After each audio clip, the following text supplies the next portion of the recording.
Welcome to the Dyson's Effect. A show about everyday situations, issues, and topics we talk about and give our opinions. We may even listen to yours. We are your hosts, Johnny and Teresa, also known as Mr. and Mrs. Dyson.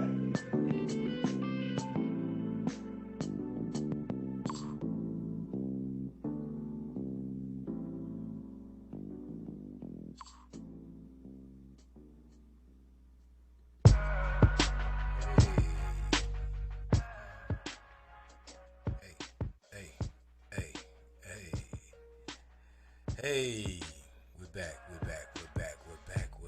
everybody. We're back. So, I am Johnny, and this is another episode of the Dyson's Effect. As you can tell, my wife is out again.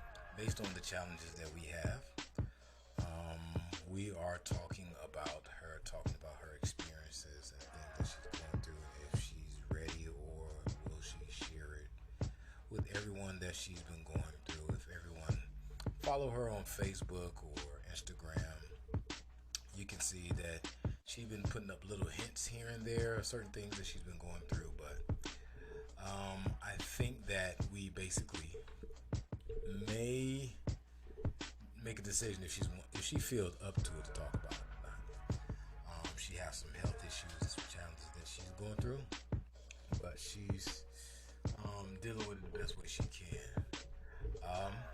So I've been going through many different situations lately. As everyone knows, I am a life and fitness coach, and I have clients that are dealing with many health issues, mental health issues, believe it or not. So one day I was just sitting and trying to count, how many clients that have anxiety, have some type of mental disorder, bipolar, and I was counting all of my clients, and I was sitting back thinking, I'm like, well, is this new, or is this common, or is this in the area that I'm living in? Is it demographically speaking, or is it because of the time that we're in? And so I wanted to catapult it forward on thinking like, okay, well, let me just think outside of the box, or think outside of my area on mental illnesses. And as of now, I kind of knew it a little bit. I kind of had an inkling of it. But what I'm going to talk about is the rise of mental health issues, the mental illnesses that is going on, mental health issues, the mental issues that everyone is being challenged with, whether it be from loved ones, family, friends, co-workers, strangers now. One of my opinions, many may disagree with me, but one of my opinions is that a lot of the things we see on social media, that we may see someone do something real crazy, just like, what the... I think it's a mental health issues. I don't think those are normal, regular thinking people.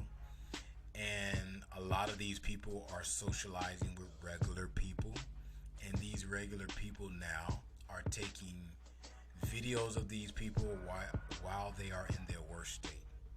So I think that we are in a time when these people are doing things that's crazy, and they have mental health issues. And you're wondering why.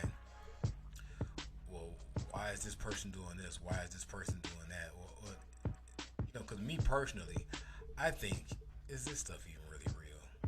Like, there's a guy that, I guess it's in some big city, probably the East Coast, maybe. And one of the co-workers is mopping, and he wants to grab the bucket and just take a dump in the middle of everywhere, and just in front of everyone, makes them know never mind. And as opposed to talking about him or saying anything about him particularly, I think he has a mental health issue. that's not regular behavior. That's not regular behavior to expose yourself for one and to do that in front of people. Most people that do certain things in the midst of everyone, they're not regular thinking people. They're not, unfortunately.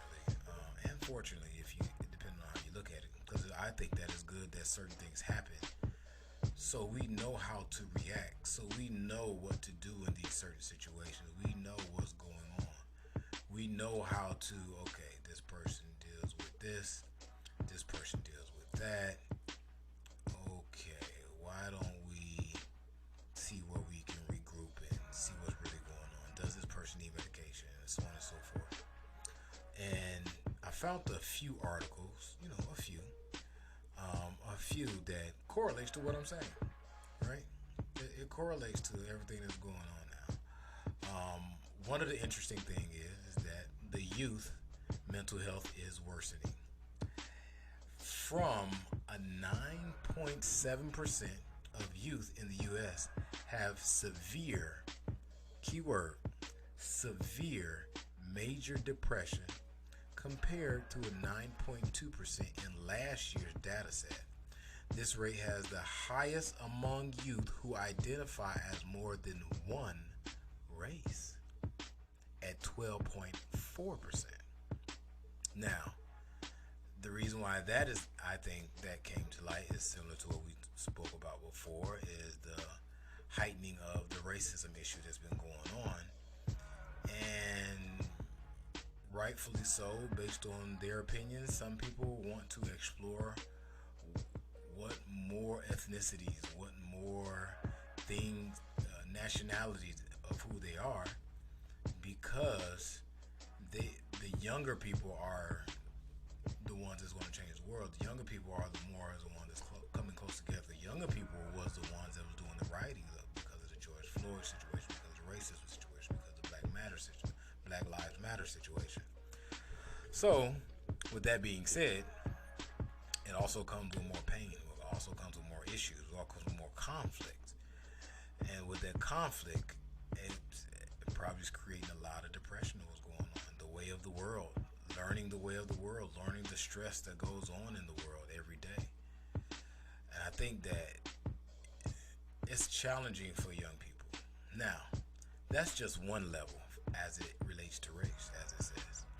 Another thing that I think for young people that's a problem or a concern is fitting in.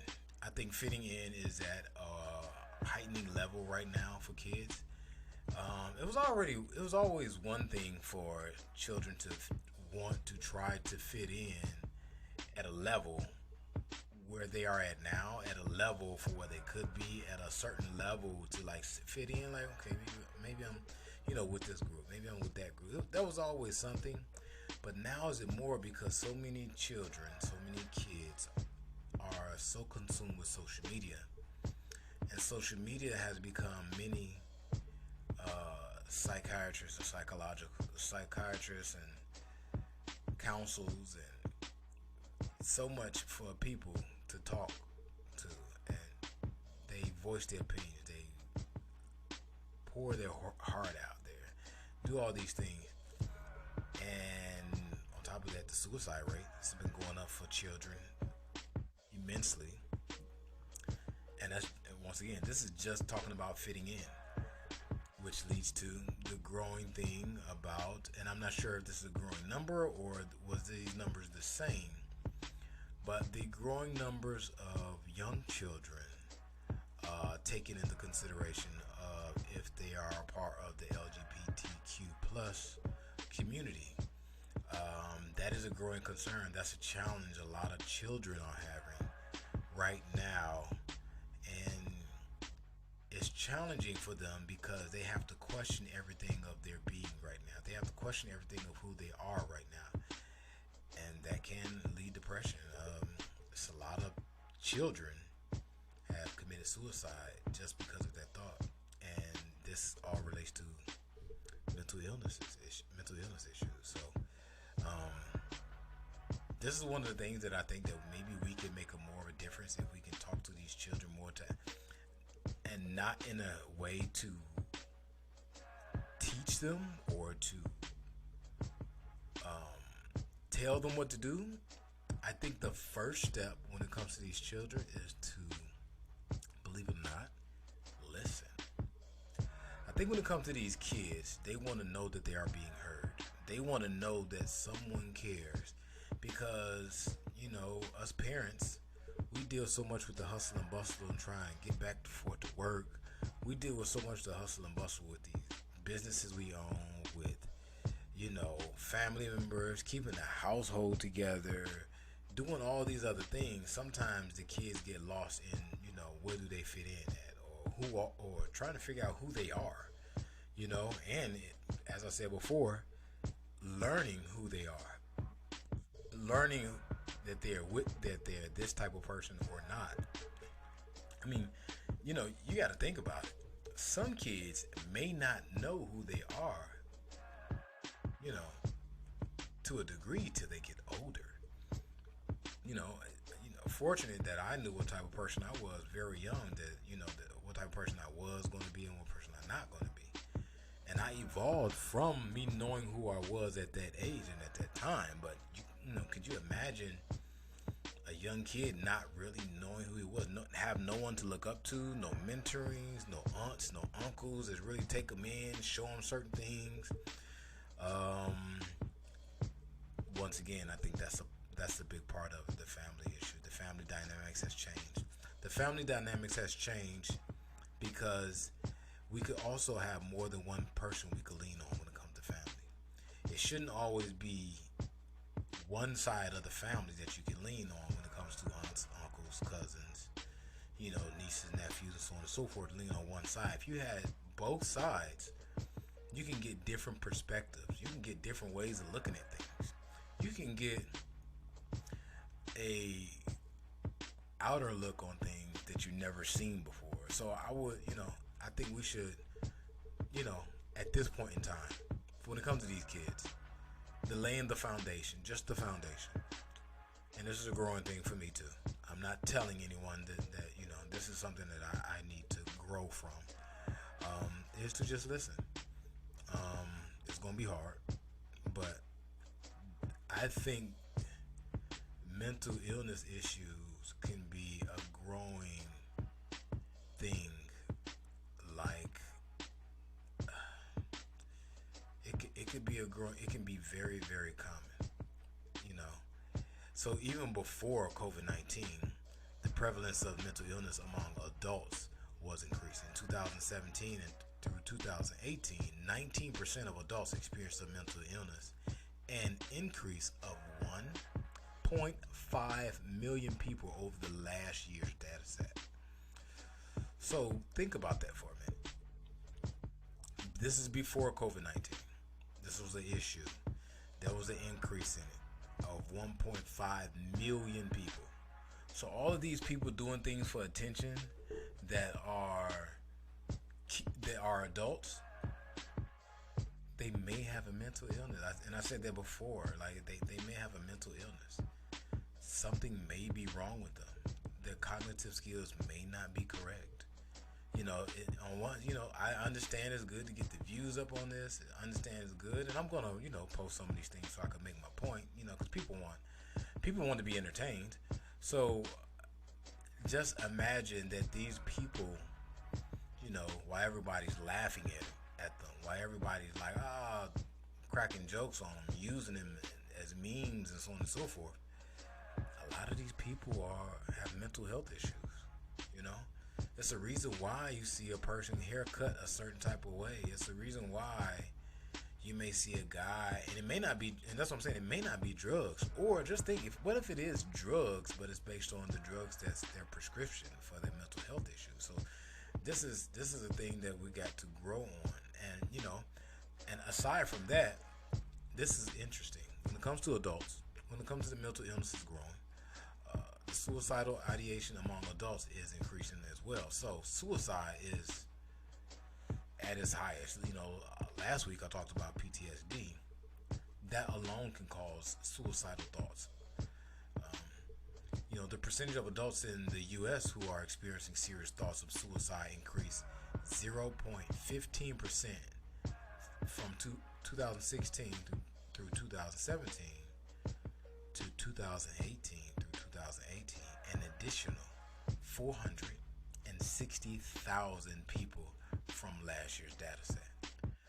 Very interesting point. One of the things that when I was in college, one of our, believe it or not, my psychology class, one of the things that stood out to me, and I still remember it, that they said at that time, I'm not sure about now, at that time, the highest suicidal state or city was Seattle, and it was because it rained all the time. So it just made, it rained all the time. It just rained all the time, and so people, and that also coincided with, we figured that we knew what was it's interesting, the number one day people commit suicide on. The number one day is Monday, is because you gotta go to work, or you lost your job, you can't go to work. A lot of people kill themselves over, losing their job. A lot of people, are in a routine when it comes to Monday. So when they're in a routine when it comes to Monday, once their routine is over, they just like, okay, like, all right, what am I gonna do now? Like, yeah, okay, I gotta start over, but how do I start over? The treatment for this is the interesting thing when it comes to suicide. The treatment thing is, how do you treat someone to not kill themselves based on the depression that they're having, is one of the things I always thought. And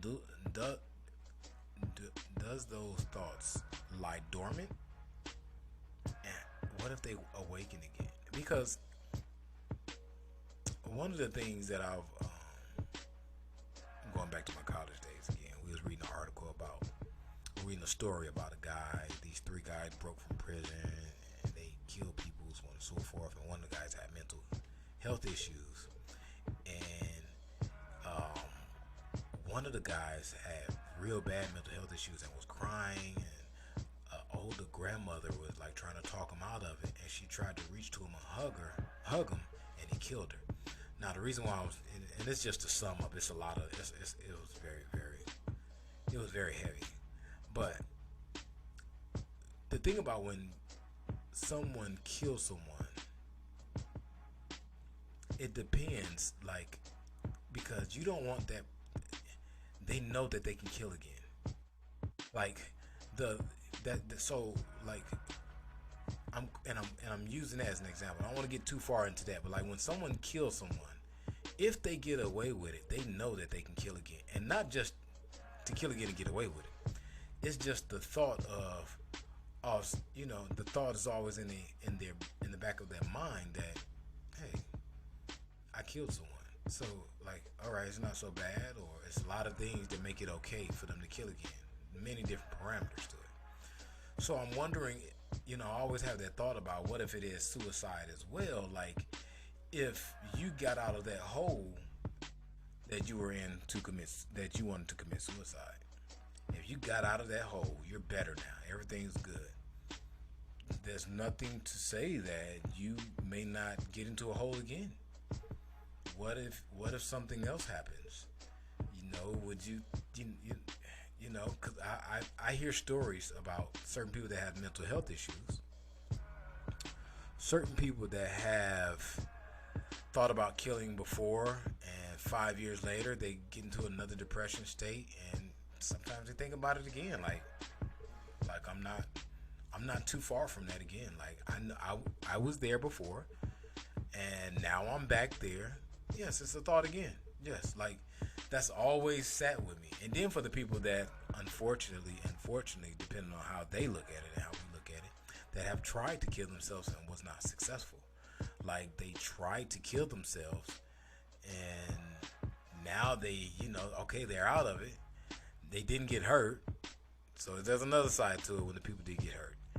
But they didn't get hurt. They came out of it. And they get into a hole again. Their girlfriend left them. Their wife left them. Or, they lose their job. Or, now they're homeless. Now they lost everything. all these things. They lost a loved one. Would they turn to drugs now? It's just something that I always think about, and I think that leads to a mental illness issue. You know, it's something that I always think about, like, because once you think about killing yourself again, like, for certain people, like, if now just think, if you have a mental illness, it doesn't keep you away from thinking those thoughts again. Like, why not? 60% of youth with major depression did not receive any mental health treatment in 2017 through 2018. Even in states with the greatest access, over 38% are not, keyword, are not receiving the mental health services they need. Among youth with severe depression, only 27.3% receive consistent treatment. 23.6% of adults with a mental illness reported an unmet need for treatment in 2017 through 2018. This number has not declined since 2011. Now, think about that. There is still unmet need for mental health treatment among youth and adults in any shape, form, or fashion. When it comes to them being locked up for it, when it comes to them being out for it, and with all due respect, I do understand it's hard for the health industry to manage it. I do understand. I don't agree with it, but I do understand it's hard to put a grapple on the mental health issues as a whole, because they have to figure out how to dice that up from people that are clinically needing these things, and people that want these things, and people that need these things just to get by their regular day. Like, those are different things. So I understand how that can be an issue, because our health industry, our insurance industry, is already a problem. Like, that's just another layer to the chaos that we have going on. The percentage of adults with a mental illness who are uninsured, as I stated, increased for the first time since the passage of the Affordable Care Act. Interesting. Nationally, 10.8% are uninsured, totaling 5.1 million adults. This figure differs dramatically across states. Now, interestingly enough, New Jersey ranked number 1 with 2.5% of adults with an uninsured, compared to 23% in Wyoming, ranked number 51. So, the interesting, I do understand that, all of these things is like real heavy. Like, these things that, how do we grapple upon these things? Like, listen to this. Like, how, this is with the Insurance Act. How do we grapple upon these things, knowing that these states are ranked based on the increase of mental illness? Just think about that. There's a ranking based on the mental illness in your state. Now, I'm pretty sure, I could be wrong, but I'm pretty sure they can narrow that down to cities. And just think, they narrow it down to cities, they can narrow it down they can narrow it down to counties, cities, and certain areas where the most mental illness people are at. So just think, the average people is walking around, as I equated to earlier. The average people are walking around with certain people that has a mental health issue, and you don't know. Like, you don't know why this lady haircut is a certain type of way, and she's wearing these type of clothes, and she may be asking for change, or she may have a loud smell on her. Like, you have to take all that into consideration. I mean, here in Atlanta, we have a growing number of the homeless community. The homeless community is growing. It is very, very, very sad. One of the things is also, I think it is too, the cost of living is growing up here in Atlanta. But another thing that I think is attributed to it is people with mental health issues, people that are struggling mentally based on things that's going on. Some of them are veterans that are living on the streets. Some of them are, in their worst state. Some of them you can tell may need medical attention, and it's kind of hard. Like what do you do with them? Me and my wife, we have ideas to like try and help them. One year we, through her job, of course, we gave out pizza, gave out hygiene products, gave out all this stuff, and to show how me and my wife think alike so much, which is crazy, is that we was thinking the same thing. Like, how can we do this on a regular basis? Like, So we was looking at everything that they was giving them when it came to like deodorant, soap, lotion, toothbrush, toothpaste, and they have some of the same things at Dollar Tree and all the other places. Shaving kits, socks, gloves, and we were just trying to think like, we can do that. And then the amount of money they were spending, they didn't spend a lot of money. They, with respect to they did spend money, but they didn't spend a lot of money. And we was thinking like the next couple of days, we was thinking like, we can do this. Like, we can. And I was like, we should, we could, do the same thing your job do and just go out there and give it away. Like, I mean, we don't have to have a big sign and we don't have to advertise it or anything. Now, me personally, now that I'm thinking about it, maybe I would advertise it, but not advertise it like on the radio or anything or nothing like that. I would just maybe advertise that, as a family, we're doing these things to inspire others to do it. But it was interesting because we was thinking the same thing, like we could do this. And as we were giving out this food, as we were giving out these things to people,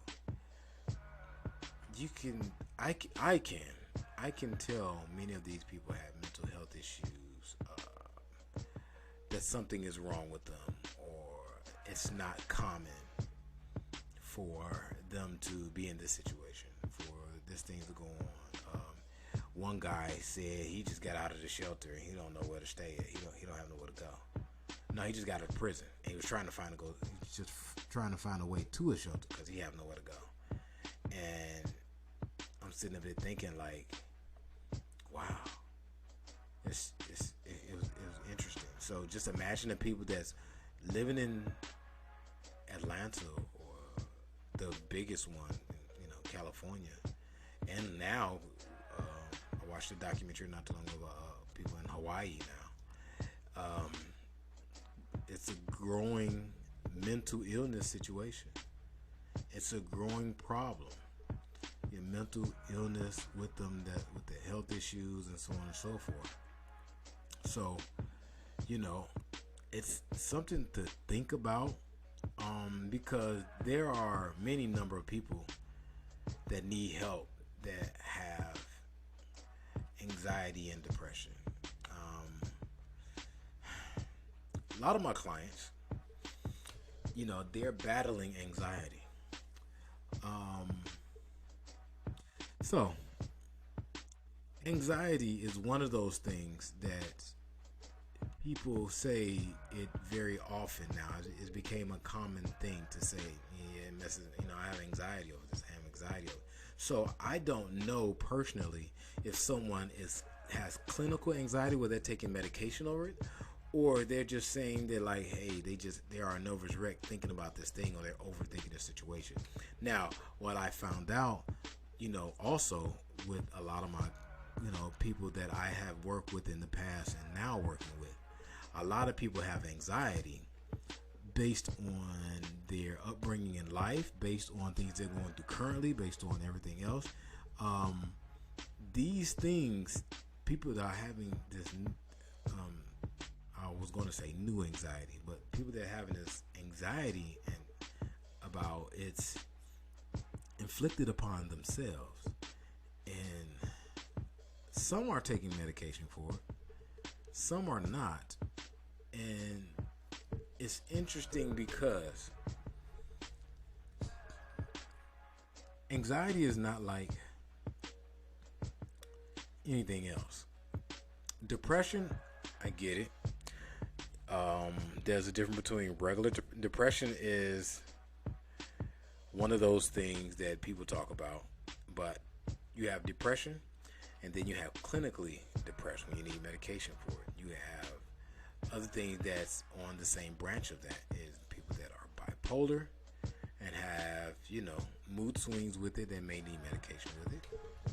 So that's one of those things that's is like, wow, from January to September of 2020, 315,220 people took the anxiety screen, a 93% increase over the 2019 total number of anxiety screens. 534,784 people took the depression screen, a 62% increase over the 2019 total number of depression screens. Just think about that, y'all. Like, just think about the growing anxiety and depression that has skyrocketed over the years. Just those two things. We're not getting into schizophrenia. We're not even getting into that aspect. We're not getting into, some of the other things that's is a very serious issue as well. This is just, basic, anxiety, depression, possible bipolar issues. And these people are going through these things. There's a number of screenings with the moderate to severe symptoms of depression and anxiety has continued to increase throughout 2020 and remains higher than rates, and once again, prior to COVID-19. In September 20th, the rate of moderate to severe anxiety peaked, with over 8 in 10 people who took an anxiety screen scoring with a moderate to severe symptoms. Over 8 in 10 people who took a depression screen have scored with symptoms of moderate to severe depression consistently since the beginning of the pandemic in March 2020. See how this is a build-up? Everyone, see how this is a build-up? There were some women that was having like a Zoom call it was something they was talking about a woman's get together like earlier this year on the OWN channel. And one of the women on there was talking about basically like, I've been having panic attacks because of COVID-19.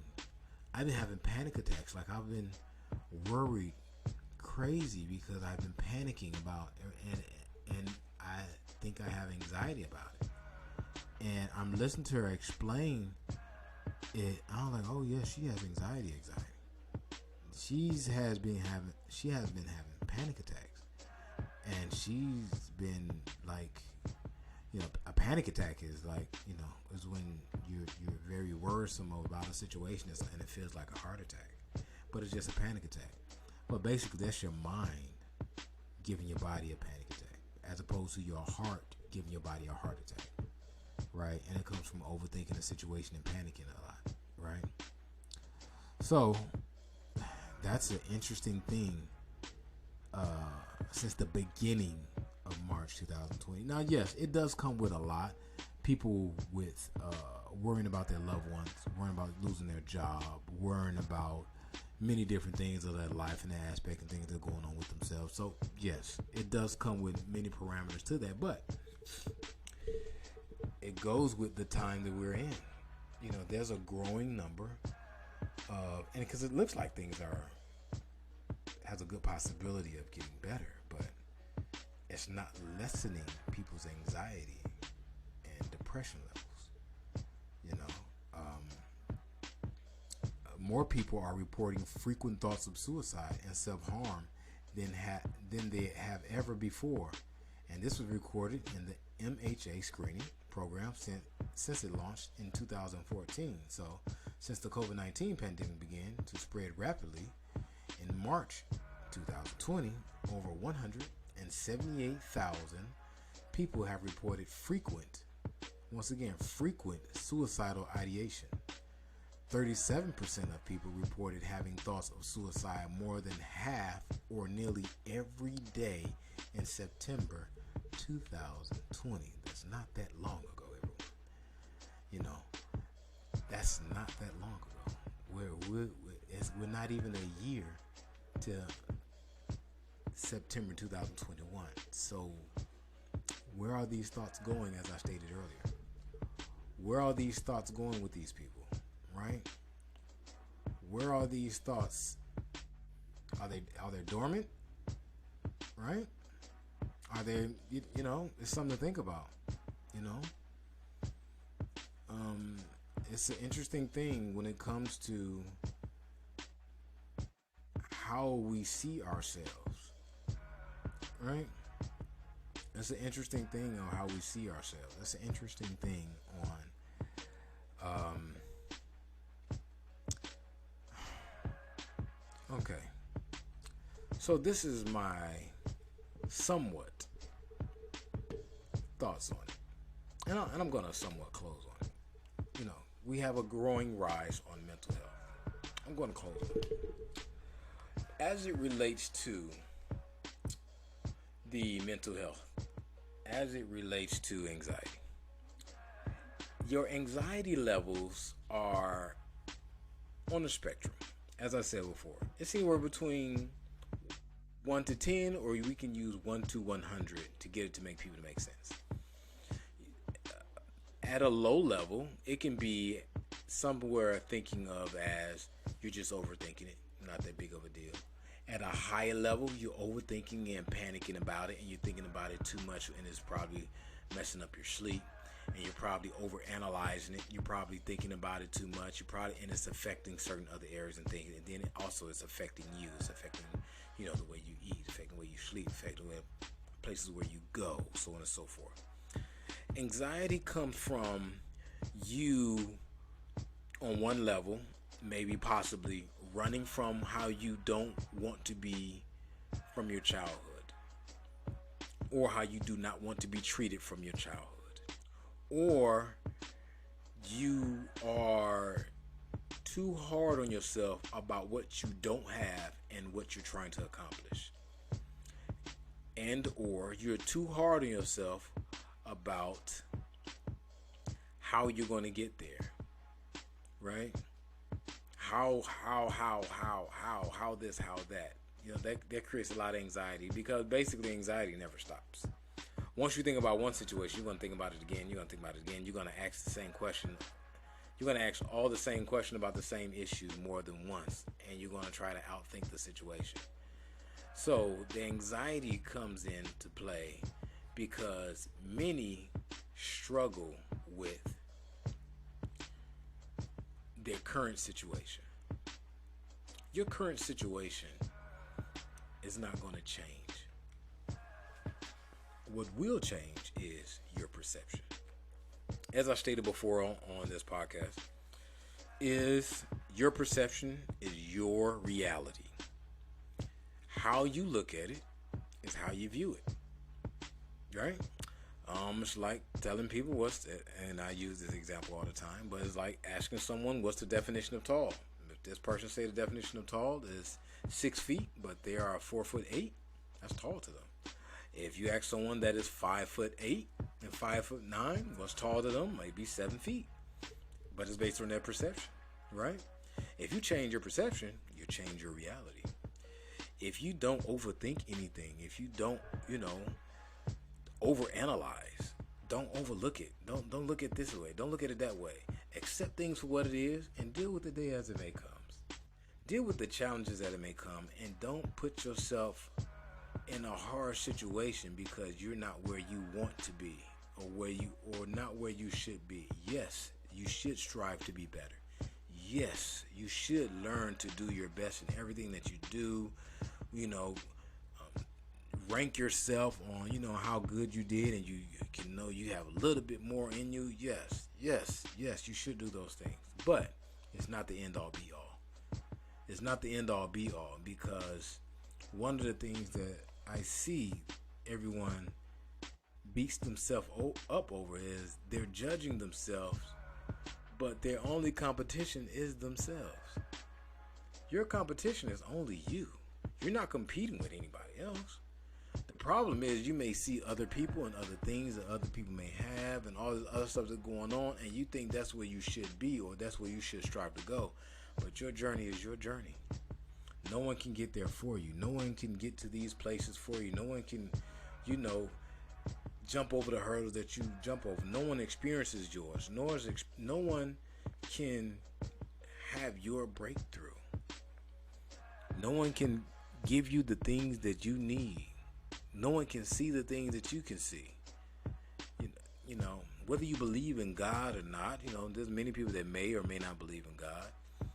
But one of the things is that God put certain things in front of you for a reason. And it depends on how we react to them. It depends on how we react to them. So the anxiety, the panic attacks, the things that we are inflicting on ourselves, it is at a rise. But at the same time, while it is on a rise, we do have an opportunity to take control of it. We do have an opportunity to make a change. We do have an opportunity to stop the inflicting wounds we are inflicting on ourselves, the inflicting wounds every day that we're making these changes on. If anybody follow my shameless plug, my social media pages, Your Benevolent Coach on Instagram, Facebook, Twitter, as Twitter Benevolent Coach. I'm posting up things people want to see that can be inspired, right? If you having troubling with depression, anxiety, judging yourself, bipolar, schizophrenia, what are you looking at every day? Look at the things that I'm posting to try and help me get better, to help you get better, to give you inspiration every day.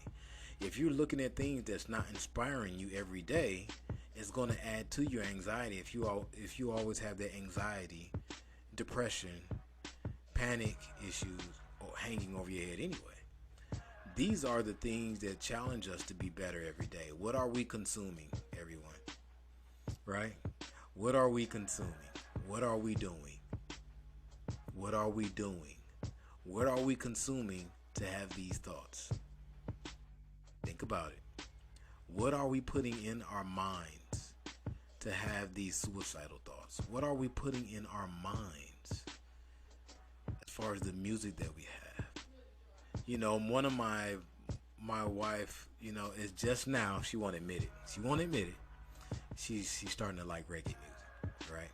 And some of the reggae music I listen to is uplifting music. It's talking about love your brother, so on and so forth. Those are the things I'm putting in my mind, in my system.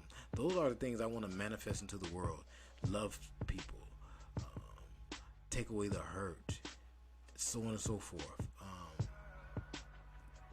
Those are the things that I'm putting in me when it comes to the music. I don't watch hardly any reality shows because those things are not feeding me. So the reality shows that you watch, those things are feeding you. Yes, you can say, oh, it's just entertainment. No. Those leave thoughts in your brain, right?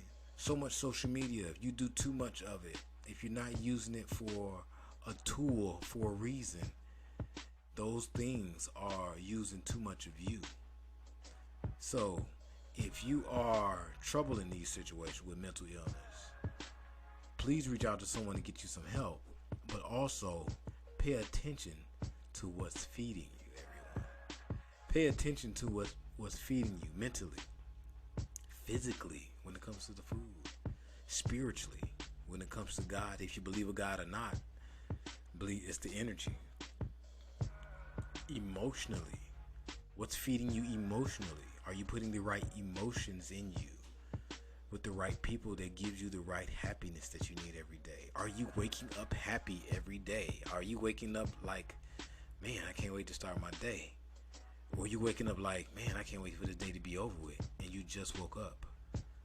So these are the things we need to ask ourselves. Why is the mental health illness is on a rise, and what are we doing about it, for one, and what are we doing about it as it relates to ourselves and our loved ones? So I'm going to end on that note. Please get in contact with our social media pages on the Dyson's Effect at hotmail.com, and that's on Facebook, Instagram, and Twitter.